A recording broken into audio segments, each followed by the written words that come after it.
What's good, my beautiful family, and welcome back to another video. Today we're going to be speaking about 5 of my favorite compound movements. These are 5 compound movements that have personally helped me within my fitness journey, and I think these will really benefit you throughout yours. This is all on preference. Everybody has different favorites, but I truly believe that you should be having these 5 compound movements in your workout routines, and I am just going to be showing you how to do these exercises and some tips that I think will really benefit you. And before we get into this video, I just want to say thank you guys for all the love and support that you've shown me. And yeah, I know it's been a up and down journey with YouTube, but I really appreciate you guys. And yeah, so let's get into this video. If you don't know what compound movements are, they are exercises that work multiple muscle groups at the same time. The first exercise we're getting into is a barbell back squat. And to be honest, this is my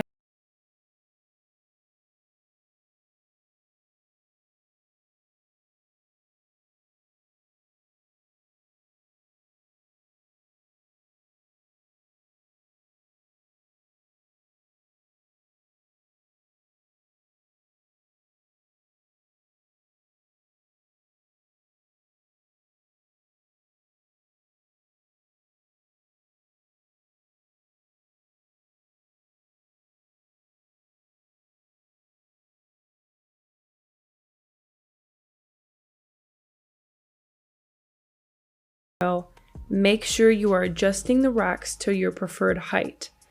There's 2 placements that you can use for holding the barbell: a high bar squat or a low bar squat. Honestly, the high bar squat is uncomfortable, and I recommend doing the low bar squat, which you are going to squeeze your shoulder blades back and place the barbell right above your rear delts. When you are lifting the barbell, make sure you are engaging your core. Now let's get into the stance. There's 2 different types of foot placements: a wide stance and a narrow stance.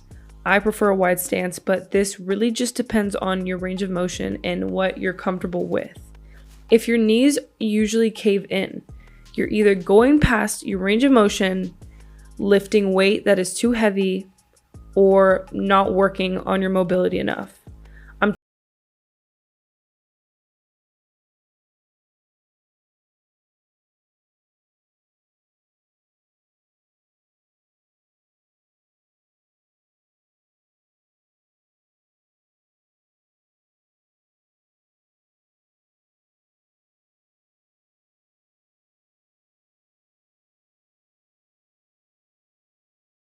And you are going too far past your range of motion.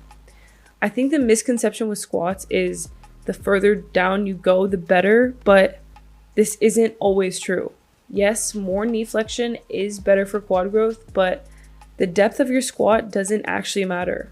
If you're compromising your form, then it's better just to stay within your range of motion than trying to go for extreme depth. Honestly, I think it's a bit of like an ego lifting mentality of trying to get as low as possible. And just another tip, if you deal with knee or lower back pain during a barbell back squat, you can also place a bar.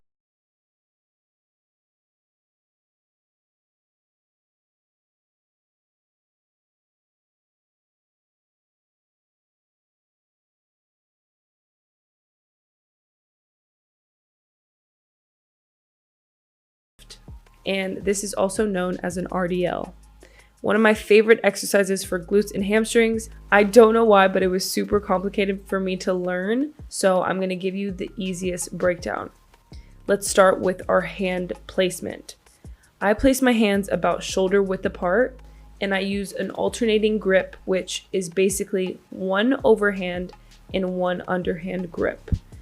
This is to help with grip strength, but you can also use lifting straps if your grip strength is weak. But to be honest, I'm not a big fan of lifting straps, but they do help with loading more weight and if your grip tends to fatigue. Now let's get into feet placement. You want to stand shoulder width apart and your toes pointed slightly outwards. Now for a more glute biased RDL, you want to have more of a knee bend. Less knee bend is more hamstring biased, but make sure your knees are never locked during an RDL. So remember, more knee bend, more glute biased. Less knee bend, more hamstring biased.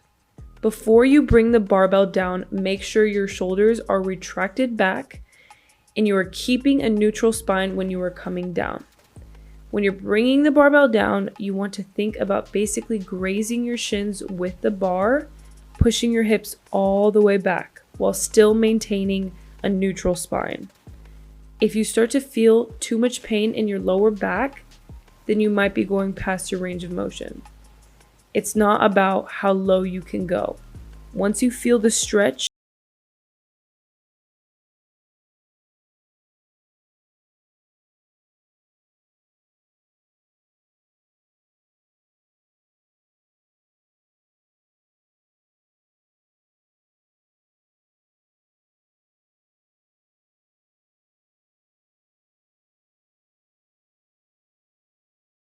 prioritize form over weight. Okay, now getting into a push-up. This is one of my all-time favorite upper body movements. I wasn't always a big fan of training my upper body, but I fell in love with the push-up because of all the benefits. It has helped me improve my upper body strength, my cardiovascular health, and y'all, they are a form of cardio depending on the tempo that you're using. And I wouldn't say that the push-up is the best exercise for hypertrophy, which hypertrophy is muscle growth, but it's a super important compound movement that I highly recommend you add to your routines. In my app, Lift with LEANA, I add the push-up quite a lot in there because it's a staple movement for improving your upper body strength. There's so many different push-up variations. I like to place my hands in an L-shaped position. And I'm going to place my feet about hip width apart. When you come down, you almost want to just graze your chest to the floor and then extend back up, engaging your core and making sure you are keeping your butt down. Now, if you can't do a push-up, you can also start with a modified version by using your knees for extra support or doing an incline push-up. And you can also try out this method by using a resistance band and placing it around your arms, and this also helps with assistance.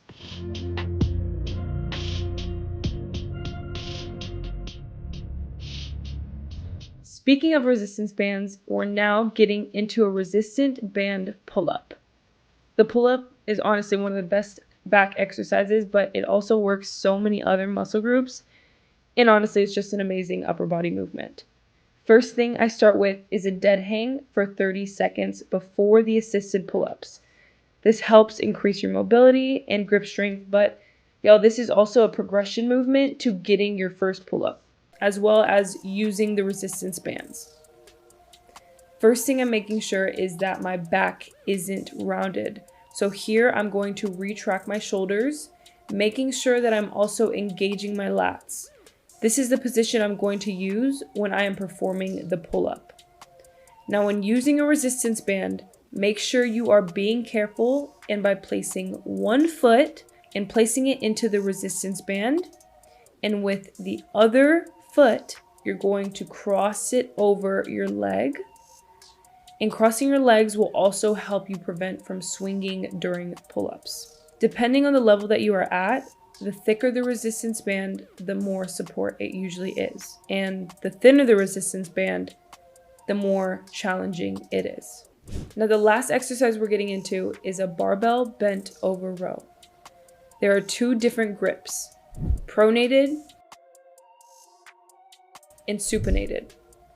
I prefer the supinated grip, which is underhand. Now, when performing this exercise, it's similar to an RDL, but we're rowing the barbell. You want to place your feet shoulder width apart, retracting your shoulders, still pushing our hips back while maintaining a neutral spine as we come down, driving your elbows back close to your body. So the more parallel your back is to the ground, the more lower back and lat focus that this exercise will be. If you are more upright, this is going to target more of your upper back. And Depending on your mobility and how flexible your spine is, this is going to determine how bent over you can go while still maintaining proper form. You can do other variations to get better at the row, such as banded rows or even chest supported rows, until you feel comfortable with the barbell.